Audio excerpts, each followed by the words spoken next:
Channel फौजदार concept में आपका स्वागत करता हूं। तो आज की इस वीडियो में हम टाइप्स ऑफ केमिकल रिएक्शन के बारे में समझेंगे। सबसे पहले टाइप्स ऑफ केमिकल रिएक्शन, तो 5 टाइप्स हैं: combination reaction, decomposition reaction, displacement reaction, double displacement reaction and oxidation and reduction. और एनर्जी को ऐड करने के और रिलीज होने के बिहाफ पे भी उसे 2 टाइप्स में डिवाइड किया जाता है, और वो है एंडोथर्मिक एंड एक्सोथर्मिक रिएक्शन। अब हम स्टार्ट करते हैं अपनी रिएक्शंस के बारे में। तो सबसे पहले कॉम्बिनेशन रिएक्शन। तो कॉम्बिनेशन रिएक्शन में वर्ड जो यूज हो रहा है कॉम्बिनेशन, उस कॉम्बिनेशन का मतलब होता है कि जब टू और मोर सब्सटेंसेस, ये हैं टू और मोर भी हो सकते हैं substances, are combined to form a single substance. यानी कि जब टू और मोर सब्सटेंसेस कंबाइन होकर के, मिक्स होकर के कोई सिंगल सब्सटेंस को फॉर्म करते हैं, उसी को बोलते हैं कॉम्बिनेशन रिएक्शन।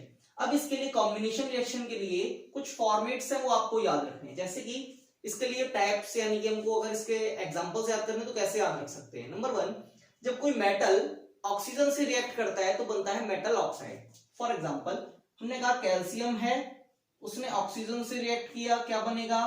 Calcium oxide. ऐसे ही मैग्नीशियम है, ऑक्सीजन से रिएक्ट किया, क्या बनेगा? Magnesium oxide.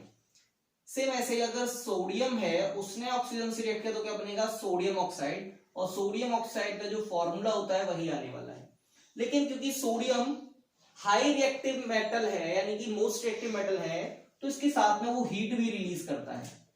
तो हमने कहा था अभी कि हीट के बिहाफ पे रिएक्शंस को 2 पार्ट में डिवाइड किया जाता है, वो है एंडोथर्मिक और एक्सोथर्मिक। तो यहाँ पे हीट रिलीज हो रही है, यानी कि हम कह सकते हैं एग्जिट हो रही है। तो एग्जिट से, यहां एग्जिट से ही बन जाता है एक्सोथर्मिक रिएक्शन। तो हमको याद रखना है एक्सोथर्मिक और एंडोथर्मिक हीट के बिहाफ पे, यानी कि उसे डिवाइड किया गया रिएक्शंस को, तो वो क्या है? एग्जिट होना यानी कि रिलीज होना, तो एक्सोथर्मिक। और वहीं एक वर्ड यूज हो रहा है एंडोथर्मिक। तो एंडोथर्मिक में ये है एंडो। अब इसी को आप ऐसे भी याद रख सकते हो, एंडो एड। एंडो एड यानी कि अगर हीट आप ऐड कर रहे हो, हीट आप उसे दे रहे हो किसी केमिकल रिएक्शन को, तो उसे क्या कहते हैं? Endothermic chemical reaction. तो नंबर 1 ये हो गया। ऐसे इसी तरह से अगर कोई नॉन मेटल है और वो नॉन मेटल अगर किसके साथ, ऑक्सीजन के साथ रिएक्ट करता है तो क्या बनता है? Non metal oxide. उसके लिए एग्जांपल है कार्बन, जब ऑक्सीजन से रिएक्ट करता है तो बनता है कार्बन डाइऑक्साइड। इसी तरीके से जब सल्फर रिएक्ट करता है ऑक्सीजन के साथ तो बनता है सल्फर डाइऑक्साइड। हमारी जो लास्ट वीडियो थी केमिकल रिएक्शन इक्वेशन, उसमें बाय मिस्टेक मैंने मेटल एंड ऑक्सीजन की रिएक्शन में ये वाली रिएक्शन दे दी थी, जबकि ये नॉन मेटल प्लस ऑक्सीजन की रिएक्शन में है। अब आगे हम बढ़ते हैं एक और टाइप, जिसमें क्या होता है कि जब मेटल ऑक्साइड जब वाटर से रिएक्ट करता है तो बनता है मेटल हाइड्रोक्साइड, जिसका एग्जांपल कैल्शियम ऑक्साइड जब वाटर से रिएक्ट करता है तो बनता है कैल्शियम हाइड्रोक्साइड। और कैल्शियम हाइड्रोक्साइड बनने के साथ एक चीज रिलीज होती है इसमें, और वो है हीट। तो इसीलिए इसे एक्सोथर्मिक रिएक्शन भी कहते हैं। और साथ में ये क्या है? एडिशन, यानी कि कॉम्बिनेशन रिएक्शन। अब यहाँ CaO को आपको ये याद रखना है कि कैल्शियम ऑक्साइड का जो नेम है वो है क्विकलाइन, और CaOH का होल ट्वाइस, यानी कैल्शियम हाइड्रोक्साइड का जो नेम है वो है सिलेक्ड लाइन। तो ये आपको याद रखना है क्योंकि बहुत इंपॉर्टेंट है, क्योंकि नेमिंग से ही यूज होता है, नेम यूज होता है, नेम से ही आपसे पूछता है। तो क्विकलाइन, और एक क्विकलाइन जो है it is use for white washing, यानी कि व्हाइट वॉशिंग जो होता है घरों में, जो हम पेंट करते हैं, व्हाइट वॉशिंग जो करते हैं, उसके लिए इसका यूज किया जाता है। किसका? कैल्शियम ऑक्साइड का, यानी क्विकलाइन का। अब अगली हम रिएक्शन को समझते हैं, और वो अगली रिएक्शन है डिकम्पोजिशन रिएक्शन।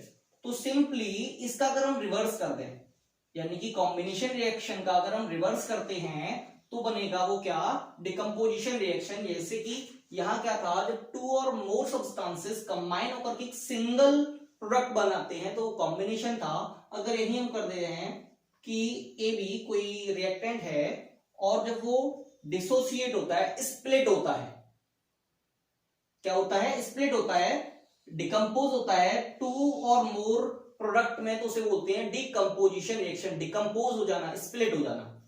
अब यहां क्या है? कॉम्बिनेशन रिएक्शन का क्या है? जस्ट अपोजिट है, यानी कि रिवर्स है। अब इसके लिए भी हमको कुछ फॉर्मेट याद रखने होंगे। तो फॉर्मेट क्या है? नंबर 1 है कि किसी भी मेटल का जो कार्बोनेट है, किसी भी मेटल का जो कार्बोनेट है, जब उसे आप हीट करते हो, अब इसमें साथ में एक और चीज बता देते हैं कि जब कभी भी किसी एक रिएक्टेंट को स्प्लिट किया जाता है, डिकम्पोज किया जाता है 2 और मोर प्रोडक्ट में, तो उसके लिए एक कुछ चीज यूज होती है, वो 3 पार्ट में से हो सकता है, 3 चीजों में से हो सकती है। नंबर 1 हो सकती है हीट, नंबर 2 हो सकती है इलेक्ट्रिसिटी, नंबर 3 हो सकती है सनलाइट। अगर हीट है, अगर हीट है तो उस डिकम्पोजिशन रिएक्शन का नाम होगा thermal decomposition reaction, thermal decomposition reaction. अगर इलेक्ट्रिसिटी है तो हम उसे बोलेंगे इलेक्ट्रोलाइसिस, इलेक्ट्रोलाइसिस डिकम्पोजिशन रिएक्शन। अगर सनलाइट है तो उसे हम बोलेंगे फोटोकेमिकल, फोटोकेमिकल डिकम्पोजिशन रिएक्शन। यानी कि इनकी प्रेजेंस में, यानी कि अगर हीट की प्रेजेंस में वो डिकम्पोज हो रहा है तो थर्मल, इलेक्ट्रिसिटी तो इलेक्ट्रोलाइसिस, और सनलाइट है तो फोटोकेमिकल डिकम्पोजिशन रिएक्शन।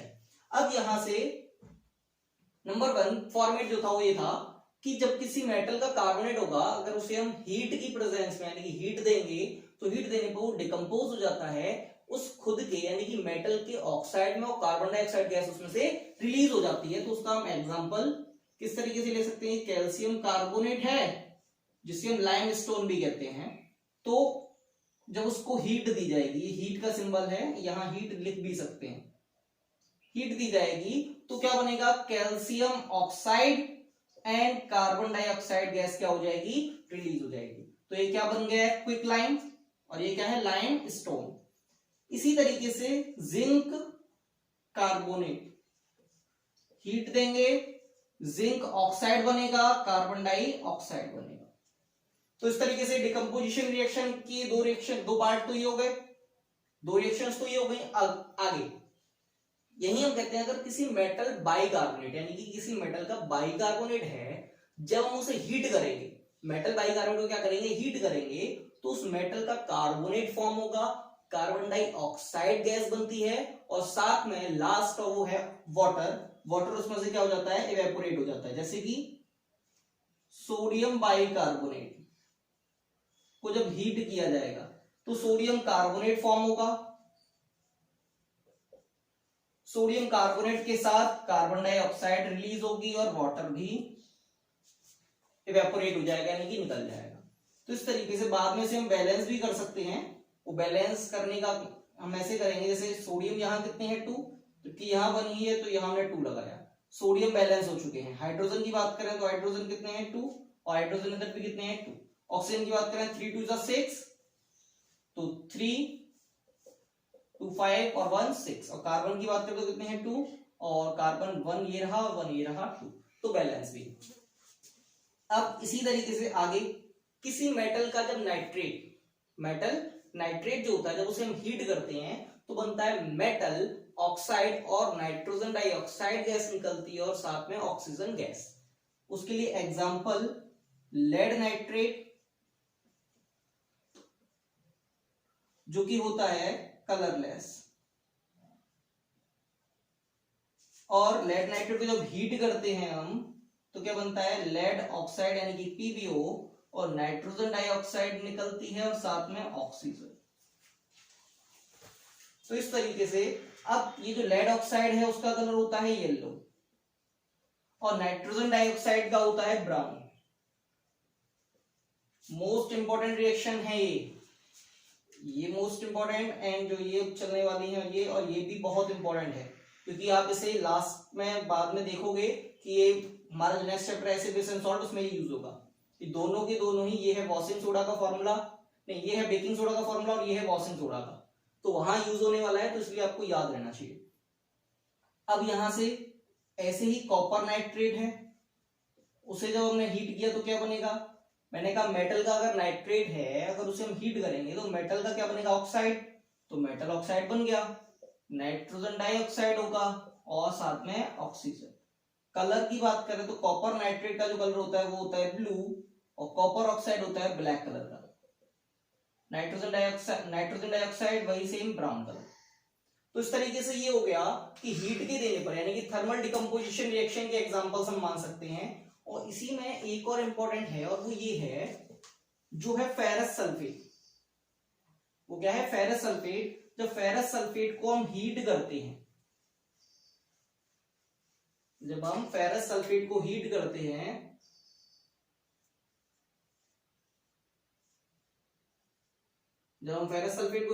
हैं तो एक तो बनता है क्या? फेरिक ऑक्साइड यानी कि Fe2O3 और साथ में sulphur dioxide and sulphur trioxide gas release होती है। Sulphur dioxide and sulphur trioxide बहुत इंपॉर्टेंट है।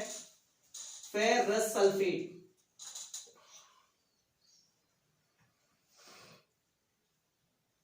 और ये है फेरिक ऑक्साइड। बैलेंस करने के लिए Fe कितने 2 है, यहां 2 लगाया, Fe2 सल्फर 2 है तो 1 2 ऑक्सीजन 4 2 8 तो 3 2 5 और 3 8 यानी कि बैलेंस हो चुकी है। अब हम बात करते हैं, यहां तक हमारी क्या हो चुकी है? थर्मल डिकम्पोजिशन रिएक्शन के पार्ट थे क्योंकि हमने क्या दिया था? हीट दी थी। अब हम बात करते हैं किसका कि इलेक्ट्रोलाइसिस डिकम्पोजिशन रिएक्शन का मतलब क्या है। इलेक्ट्रोलाइसिस डिकम्पोजिशन रिएक्शन का मतलब ये है जब इलेक्ट्रिसिटी का हम फ्लो कराते हैं उसकी किसी भी आयनिक कंपाउंड जो होता है उसकी किससे? उस आयनिक कंपाउंड की मोल्टन स्टेट से यानी कि एक्वस फॉर्म से। तो जैसे कि अगर हम लेते हैं NaCl लिया, सोडियम क्लोराइड, और सोडियम क्लोराइड में से हम इलेक्ट्रिसिटी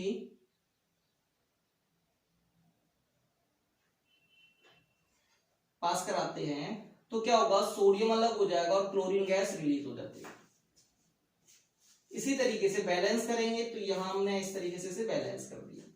अगर हम बात करते हैं एल्यूमिनियम ऑक्साइड और इलेक्ट्रिसिटी अगर उसमें से पास कराते हैं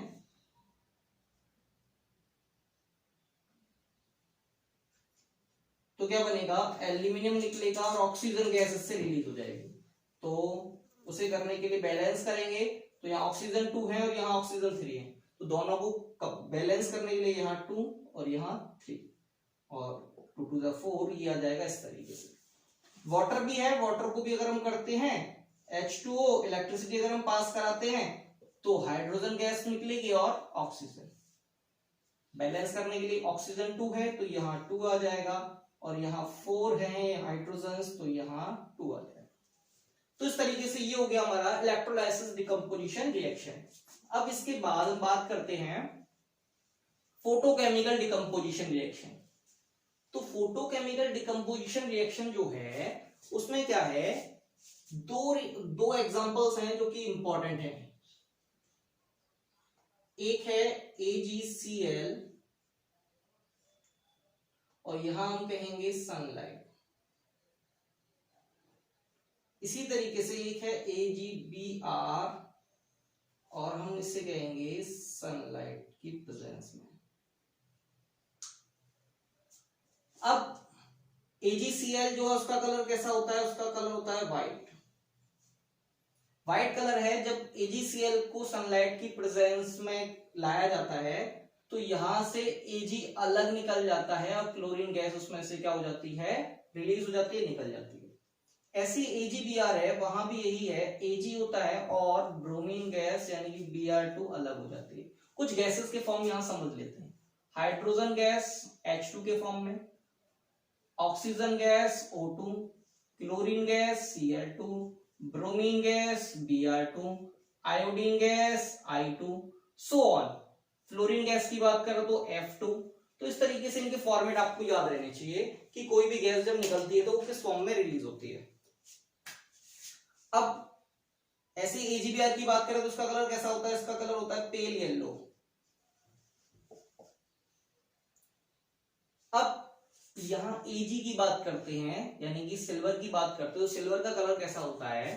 तो सिल्वर का कलर होता है थोड़ा सा ग्रेइश व्हाइट, तो यहां सिल्वर निकल जाएगा।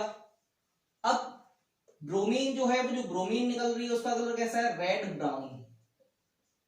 और क्लोरीन जो निकल रही है वो कैसी है? Greenish yellow.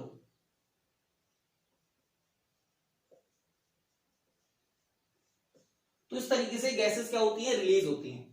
यहां हमें पता होना चाहिए कि व्हाइट कलर से ये कलर हो गया और ये क्या है? सॉलिड, और ये भी क्या है? सॉलिड। बैलेंस करने के लिए क्लोरीन यहाँ 2 है तो हम यहाँ 2 लगा देंगे, Ag को फिर बैलेंस करने के लिए यहाँ भी 2 लग जाएगा, ब्रोमीन 2 है यहाँ पर तो यहाँ 2 लग जाएगा, और Ag कितना है 2 हो चुका है तो यहाँ भी हम 2 लगा देंगे। इस तरीके से ये क्या हो गया, डिकम्पोजिशन रिएक्शन की रिएक्शंस हो जाती हैं। अब हम आगे बढ़ते हैं, हम समझेंगे क्या डिस्प्लेसमेंट रिएक्शन। तो डिस्प्लेसमेंट रिएक्शन के लिए जो इंपॉर्टेंट चीज है वो है आपकी रिएक्टिविटी सीरीज। आपको रिएक्टिविटी सीरीज पता होनी चाहिए। अब रिएक्टिविटी सीरीज यदि आपको पता है तो आपके लिए कितना सिंपल हो जाएगा। फॉर एग्जांपल मैंने कहा कि इसके अंदर होता क्या है, डिस्प्लेसमेंट का मतलब होता है डिस्प्लेस कर देना, यानी कि डिस्प्लेस कर देगा। कौन डिस्प्लेस करेगा कि जब एक मोर रिएक्टिव मेटल जो है, more reactive metal less reactive metal को उसके सॉल्ट से डिस्प्लेस कर देता है, तो उसी को हम बोलते हैं displacement reaction. The reaction in which a more reactive metal is displace a less reactive metal from its salt और सॉल्यूशन। जैसे कि मैंने कहा A है और मैंने कहा यहां पे है सॉल्ट ऑफ B, और हम ये कह रहे हैं कि A जो है वो मोर रिएक्टिव है, तो यहाँ A इसको B को यहां से अलग करेगा और होगा क्या कि सॉल्ट ऑफ A बन जाएगा और B जो है वो अलग हो जाएगा, तो इसी को हम बोलते हैं डिस्प्लेसमेंट रिएक्शन। अब इसके लिए समझने के लिए इंपॉर्टेंट कैसे समझेंगे इसे, जैसे कि मैंने कहा रिएक्टिविटी सीरीज आपको याद होनी चाहिए। जो रिएक्टिविटी सीरीज हमारा जो टॉपिक था रिएक्टिविटी सीरीज, उसमें मैंने बताया है बहुत अच्छी तरह से, उसको ट्रिक के माध्यम से समझाया है, उसे आप देख सकते हैं, लिंक डिस्क्रिप्शन में दिया गया है। तो यहां जैसे कि मैंने कहा जिंक है, जिंक ने रिएक्शन किया कॉपर सल्फेट से। अब क्योंकि जिंक क्या है, जिंक कॉपर से मोर रिएक्टिव है, कॉपर से रिएक्टिविटी सीरीज में जिंक जो है वो कॉपर से ऊपर है, यानी कि मोर रिएक्टिव है, तो जिंक किसके साथ कंबाइन हो जाएगा, सल्फेट के साथ। और जब जिंक कॉपर के जिंक सल्फेट के साथ कंबाइन हो रहा है, इसका मतलब क्या कर रहा है, जिंक यहां से कॉपर को डिस्प्लेस कर रहा है, उसी को हम बोलते हैं डिस्प्लेसमेंट रिएक्शन। तो होगा क्या, बनेगा क्या, जिंक सल्फेट बनेगा और जो कॉपर है वो क्या हो जाएगा, अलग हो जाएगा। अब इसका हमें पता कैसे चलेगा, तो जो कॉपर सल्फेट है उसका जो कलर होता है वो होता है ब्लू, जबकि जिंक सल्फेट जो कैसा है, कलरलेस। तो इस तरीके से हमने यानी कि एक सॉल्यूशन, एक बीकर लिया, उसमें कॉपर सल्फेट का सॉल्यूशन है और जिंक की कुछ छोटे छोटे जो पीसेस जो हैं वो हमने उसके अंदर डालते हैं। तो डालने पे क्या होगा, कुछ टाइम बाद आप ये चीज ऑब्जर्व करोगे कि उसका जो कलर है वो कलरलेस हो जाएगा। अब जब वो कलर है जो वो कलरलेस हो रहा है और जिंक के ऊपर एक कॉपर की जो लेयर है वो उसके ऊपर क्या हो जाएगी, कोटिंग हो जाएगी उसके, यानी कि उसके ऊपर चढ़ जाएगी क्या, कॉपर। तो इस तरीके से हम क्या समझेंगे कि उसका जो कलर ब्लू था वो कलरलेस हो गया सॉल्यूशन का।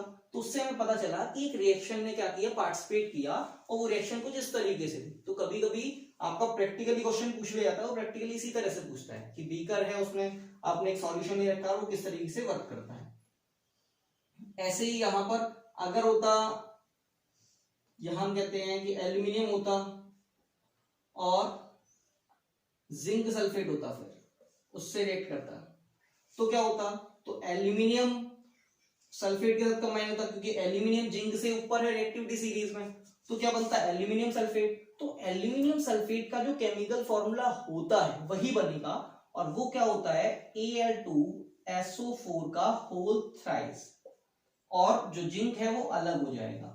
बैलेंस करने के लिए हम इसे बैलेंस कर सकते हैं, वो बैलेंस किस तरीके से करेंगे कि सल्फेट कितने हैं 3 और यहाँ सल्फेट कितना है सिंगल, तो यहाँ हमने 3 लगाया तो सल्फेट 3 हो चुके हैं, ठीक है। एल्यूमिनियम कितने हैं 2, तो एल्यूमिनियम इधर भी हमने 2 कर दिया, और जिंक कितने हो गए 3, तो यहाँ हमने लगा दिया 3। तो इस तरीके से बैलेंस करके, तो ये क्या हो गई, डिस्प्लेसमेंट रिएक्शन हो गई। अब हम समझते हैं डबल डिस्प्लेसमेंट रिएक्शन को। तो डबल डिस्प्लेसमेंट रिएक्शन में क्या होता है कि दो कंपाउंड हैं और वो कंपाउंडों के आयन का एक्सचेंज होता है। दो कंपाउंड हैं, उन कंपाउंड के आयंस का एक्सचेंज होता है, उसी को हम कहते हैं डबल डिस्प्लेसमेंट रिएक्शन। जैसे कि ए बी, दूसरा है सी डी। तो जो ए है वो सी डी के इसके साथ कंबाइन होगा, और सी जो है वो इसके सी जो है वो बीसी के साथ कंबाइन होगा। तो ए जब डी के साथ कंबाइन होगा क्या बन जाएगा, एडी, और जब सी जो बी के साथ होगा तो क्या बन जाएगा, सीबी। जैसे कि एग्जांपल ले लेते हैं, फॉर एग्जांपल हमने क्या कहा, बेरियम क्लोराइड लिया BaCl2 और दूसरा लिया सोडियम सल्फेट यानी कि Na2SO4, दोनों कंबाइन किया।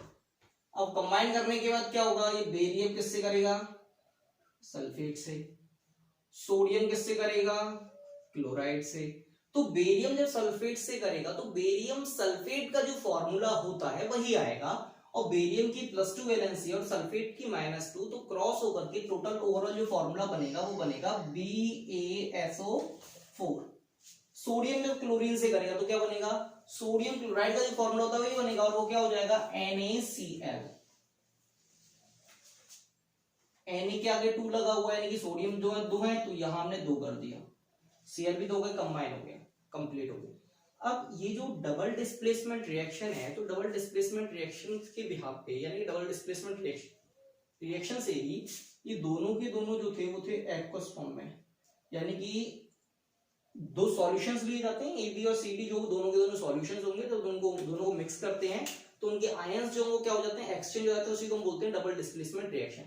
अब यहां क्या होगा कि एक रिएक्शन और बन जाती है इनसे, और वो है प्रेसिपिटेशन रिएक्शन। उस प्रेसिपिटेशन रिएक्शन का मतलब ये है कि जब कभी 2 सॉल्यूशंस को मिक्सअप किया जाएगा और मिक्सअप करने के बाद जो प्रोडक्ट बन रहा है उनमें से अगर कोई एक प्रोडक्ट ऐसा है जो सॉलिड फॉर्म में है, यानी कि सॉलिड प्रोडक्ट है, और जब वो सॉलिड प्रोडक्ट होगा तो वो क्या करेगा कि उस सॉल्यूशन के अंदर सेटल डाउन हो जाएगा।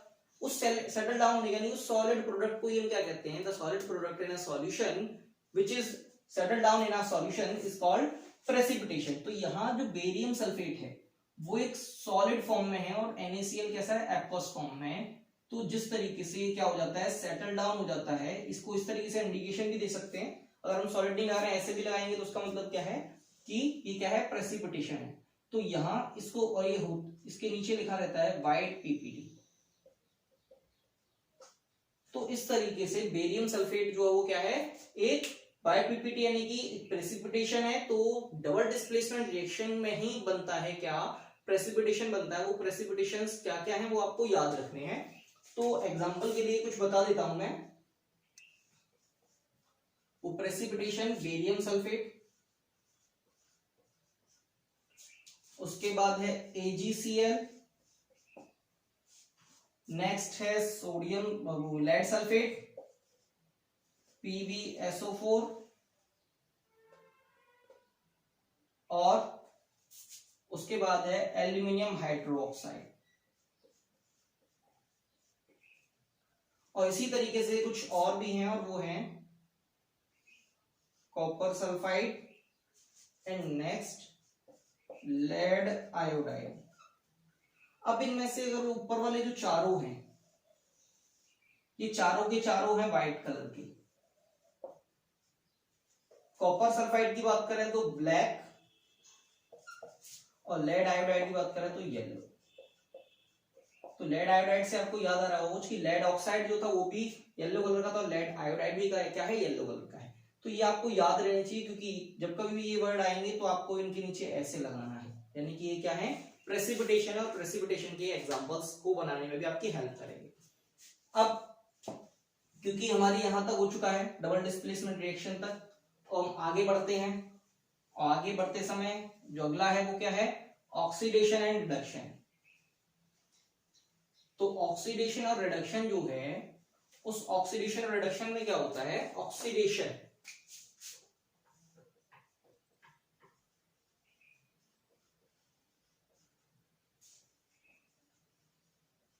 Adding of oxygen, adding of oxygen. साथ में अगर हम बात करें रिडक्शन की, तो रिडक्शन का मतलब है रिड्यूस, रिड्यूस लिख सकते हैं, या फिर हम क्या लिखते हैं,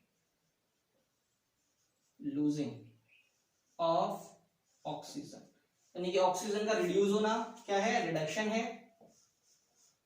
रिडक्शन, रिड्यूस, ऑक्सीडेशन, ऑक्सीजन का ऐड होना।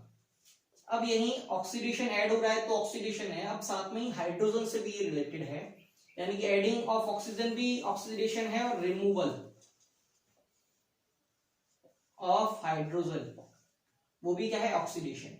यहां बात करें तो रिडक्शन, ऑक्सीडेशन का रिड्यूस होना और ऐड होना किस चीज का, adding of hydrogen. Adding of hydrogen reduction है, यानी कि मेन आपको ये याद रखना है, वो सेकंड अपने आप याद रहेगा। रिड्यूस होना, ऑक्सीजन का रिडक्शन, ऑक्सीजन का ऐड होना, ऑक्सीडेशन, ऑक्सीजन का ऐड होना। अब एक एग्जांपल क्या इसमें समझते हैं कि ऑक्सीडेशन क्या है और रिडक्शन क्या है। अब वो क्या है, हमने एक एग्जांपल लिया कि कॉपर ऑक्साइड जब हाइड्रोजन से गैस से रिएक्ट करता है तो बनता है कॉपर एंड वाटर। तो यहां देखेंगे, यहां ऑक्सीजन था इसके साथ और यहां नहीं है, तो यहां क्या हुआ, रिमूवल ऑफ ऑक्सीजन। तो रिमूवल ऑफ ऑक्सीजन है तो इसको हम क्या कहेंगे, रिडक्शन। साथ ही यहां अगर हम बात करते हैं तो क्या हो रहा है, H2 है और वहां ऑक्सीजन आ गया, तो ये क्या हुआ, एडिंग ऑफ ऑक्सीजन। तो इसे क्या बोलेंगे हम, ऑक्सीडेशन। और क्योंकि ये दोनों चीजें हैं, यानी कि ऑक्सीडेशन भी और रिडक्शन भी दोनों चीजें एक सिंगल रिएक्शन में हो रही हैं, तो इसको नाम देते हैं हम, रेड यहां से लिया, ऑक्स यहां से लिया, तो इस रिएक्शन को ही हम कहते हैं redox reaction. Red reduction, ox oxidation, तो ये हो जाएगा रेडॉक्स रिएक्शन, यानी कि रिडक्शन प्लस ऑक्सीडेशन। अब क्योंकि रेडॉक्स रिएक्शन बहुत इंपॉर्टेंट है, तो उसको अलग से एक वीडियो बनाऊंगा मैं, उस वीडियो के अंदर रेडॉक्स रिएक्शन को ही, यानी कि रेडॉक्स रिएक्शन, रिडक्शन किसका हो रहा है, ऑक्सीडेशन किसका हो रहा है, और भी कुछ मेथड से उसे समझेंगे। और साथ ही ये भी समझेंगे उसमें कि रेडॉक्स रिएक्शन में ऑक्सीडाइजिंग एजेंट और रिड्यूसिंग एजेंट जो हम कैसे फाइंड आउट करें।